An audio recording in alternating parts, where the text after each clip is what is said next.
ब्रह्मा जी ने अपनी पुत्री से विवाह क्यों किया? ब्रह्मा और सरस्वती की कहानी उस समय शुरू होती है जब सृष्टि की रचना हो रही थी। हिंदू ग्रंथ के मुताबिक सृष्टि की रचना ब्रह्मा जी के द्वारा की गई है और इस ब्रह्मांड के पालनकर्ता के रूप में हम भगवान विष्णु को जानते हैं। साथ ही भगवान शंकर को सृष्टि के संहारक के रूप में जानते हैं। ब्रह्मा और सरस्वती की कहानी को समझने के लिए वीडियो में अंत तक बने रहें। आप सबको मालूम होगा कि हिंदू धर्म में ब्रह्मा, विष्णु और महेश को सृष्टि के निर्माता, पालक और संहारक के रूप में जाना जाता है। मगर कमाल की बात है कि आपने पृथ्वी पर विष्णु और शिव के बहुत सारे मंदिर देखे होंगे, मगर आपने कभी भगवान ब्रह्मा का मंदिर नहीं देखा होगा। पूरी पृथ्वी में भगवान ब्रह्मा की मूर्ति केवल भारत के पुष्कर में है। कुछ लोगों का ऐसा मानना है कि भगवान ब्रह्मा की पूजा न होने का कारण माता सरस्वती से जुड़ा हुआ है। भगवान ब्रह्मा ने सरस्वती से शादी की थी, जो कि उनकी बेटी थी। इस वजह से भगवान ब्रह्मा की पूजा नहीं होती।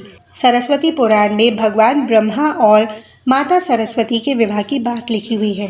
इस प्रसंग के मुताबिक जब भगवान ब्रह्मा सृष्टि का निर्माण कर रहे थे, तो सृष्टि के निर्माण को आगे जारी रखने के लिए ज्ञान की आवश्यकता थी। इस वजह से अपने मन से उन्होंने माता सरस्वती का निर्माण किया। सरस्वती की कोई माँ नहीं है। उनका जन्म भगवान ब्रह्मा के मन से हुआ है। सरस्वती को ज्ञान की देवी के रूप में जाना जाता है। भगवान ब्रह्मा ने सरस्वती के साथ साथ सृष्टि का निर्माण किया और सृष्टि के अलग अलग जीव जंतु, पहाड़, जंगल, नदी आदि का निर्माण किया। इस निर्माण प्रक्रिया के दौरान भगवान ब्रह्मा माता सरस्वती के रूप से आकर्षित हो गए। माता सरस्वती ज्ञान की देवी होने के साथ साथ रूप में भी बहुत आकर्षक थीं। मगर सरस्वती का जन्म ब्रह्मा से हुआ है। इस वजह से जब भगवान ब्रह्मा सरस्वती की तरफ मोहित हो गए, तब देवलोक में उनकी बहुत निंदा हुई। हालांकि इन सब के बावजूद ब्रह्मा ने सरस्वती से विवाह किया और लगभग 100 साल तक पृथ्वी पर जंगल में निवास किया। पृथ्वी पर सरस्वती के साथ ब्रह्मा जब निवास कर रहे थे, तब उन दोनों के जरिए मनु नाम के पुत्र का जन्म हुआ। आगे चलकर मनु की संतानें ही मनुष्य जाति के पनपने का कारण बनी। भगवान ब्रह्मा ने इस व्यवहार के कारण देवलोक में ये निश्चय किया गया कि भगवान ब्रह्मा की पूजा नहीं की जाएगी। सरस्वती ने ब्रह्मा को श्राप क्यों दिया? सरस्वती पुराण में बताया गया है कि भगवान ब्रह्मा ने सरस्वती को अपने मन से उत्पन्न किया था और माता सरस्वती की खूबसूरती पर वे मोहित हो गए थे। जब सरस्वती माता इस बात को समझ गई, तब भगवान ब्रह्मा की नज़र से बचने के लिए वो रूप बदलकर धरती पर आ गई। मगर ब्रह्मा जी ने हार नहीं मानी और माता सरस्वती को खोज निकाला।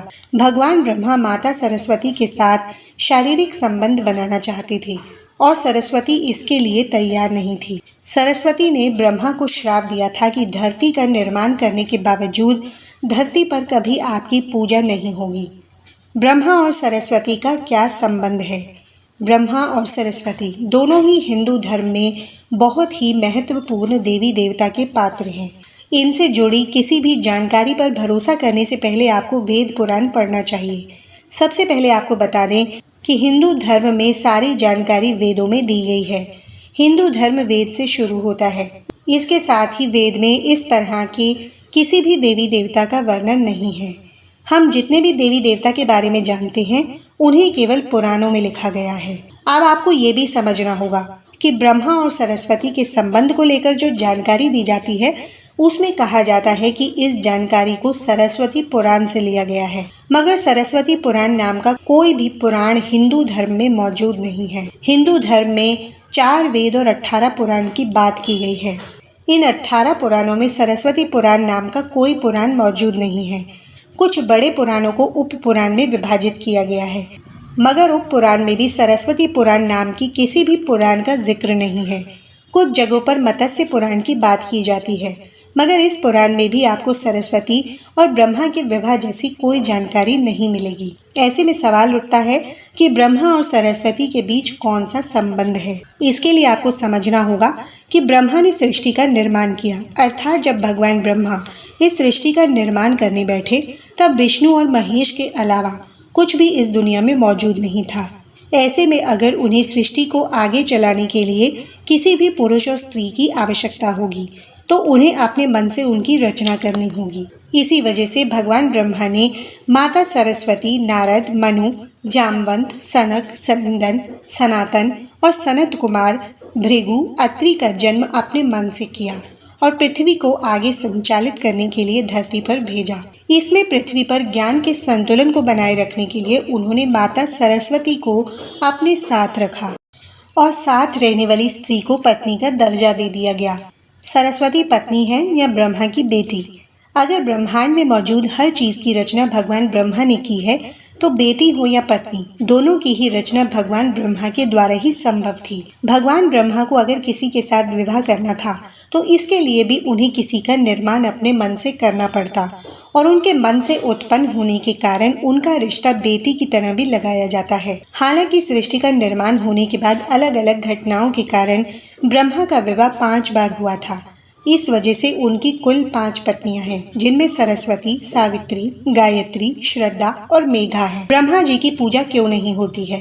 आपने पृथ्वी पर बहुत सारे मंदिर देखे होंगे। हिंदू धर्म की अलग अलग मंदिरों में आपने अक्सर भगवान विष्णु या शंकर की मूर्ति को देखा होगा। कभी भी आपने भगवान ब्रह्मा के मंदिर को नहीं देखा होगा। ऐसे में आपको बता दें कि राजस्थान में पुष्कर में भगवान ब्रह्मा जी का एक मंदिर है। वह मंदिर 3 झील से घिरा और माना जाता है, जहां भगवान ब्रह्मा के कमल से बना है। प्रचलित कथा के मुताबिक सृष्टि का निर्माण करने के बाद वज्रासन नाम के एक राक्षस ने धरती पर खूब उत्पात मचाया था। जब इस राक्षस ने भगवान ब्रह्मा के साथ बदतमीजी शुरू कर दी तब ब्रह्मा जी ने वज्रासन का वध कर दिया और इस दौरान उनके कमल के 3 टुकड़े धरती पर आकर गिरे, जिससे बड़े बड़े झील बन गए। आज ये स्थान भारत के पुष्कर नाम के इलाके में है और उस 3 झील को व्याष्ठा, मध्य और कनिष्ठ पुष्कर कहा जाता है। इन झीलों के निर्माण के कारण वहां पर एक यज्ञ करवाने का निश्चय किया गया। इस यज्ञ में साक्षात भगवान ब्रह्मा बैठने आए थे, मगर एक यज्ञ या पूजा पाठ में पति को पत्नी के साथ बैठना होता है। उस समय भगवान ब्रह्मा की पत्नी सावित्री थी, मगर उन्हें आने में काफ़ी विलंब हो रहा था। बहुत देर इंतजार करने के बाद पूजा का मुहूर्त खत्म होने से बचाने के लिए भगवान विष्णु ने एक सुझाव रखा कि ब्रह्मा जी की शादी इसी पूजा के दौरान कर दी जाए। इसी विचार पर सहमति दिखाते हुए भगवान नारद ने गायत्री नाम की एक स्थानीय लड़की को भगवान ब्रह्मा के साथ विवाह करने के लिए मना लिया। जब इन दोनों का विवाह हुआ और यज्ञ में भगवान ब्रह्मा गायत्री के साथ बैठकर पूजा को संपन्न किया, तभी वहां माता सावित्री आ गई और वे पूरी गतिविधि पर खूब क्रोधित हुई। उन्होंने इस क्रोध में आकर भगवान ब्रह्मा को श्राप दिया कि धरती पर उनकी पूजा कभी नहीं की जाएगी। इसके बाद उन्होंने नारद को शादी के लिए लड़की खोजकर लाने के कारण श्राप दिया कि नारद आजीवन कुंवारे रहेंगे। जब माता सावित्री को पता चला कि यह विचार भगवान विष्णु ने प्रकट किया था, तो उनके श्राप से वह भी बच नहीं पाए। माता सावित्री ने भगवान विष्णु को श्राप दिया कि वे अपनी पत्नी के वियोग में सालों तक तड़पेंगे। इसी श्राप के कारण राम अवतार में भगवान विष्णु को माता सीता से बिछड़ने का दुख भोगना पड़ा। इसके बाद जब माता सावित्री का क्रोध कुछ कम हुआ, तब उन्होंने भगवान ब्रह्मा पर दया दिखाते हुए कहा कि उनकी पूजा धरती पर केवल इस जगह पुष्कर में ही हो सकती है। इसके बाद भगवान ब्रह्मा के इस व्यवहार से आहत होकर वह पुष्कर के समीप रत्नागिरी नाम के पहाड़ पर चली गईं और हमेशा के लिए तपस्या में लीन हो गई। आज भी रत्नागिरी पहाड़ पर माता सावित्री का मंदिर और उसके ठीक नीचे 3 झील के बीच बसा पुष्कर का ब्रह्मा मंदिर मौजूद है। इतिहासकारों के मुताबिक आचार्य शंकराचार्य के द्वारा सन 711 में यहाँ भगवान ब्रह्मा की मूर्ति की स्थापना की गई थी। उससे पहले यहाँ बिना मूर्ति की पूजा होती थी। आशा करते हैं आपको ये वीडियो अच्छी लगी होगी। वीडियो अच्छा लगी है तो वीडियो को लाइक कर दीजिए और ऐसी ही धार्मिक कहानियों के लिए हमारे चैनल को सब्सक्राइब कर लें। वीडियो देखने के लिए धन्यवाद।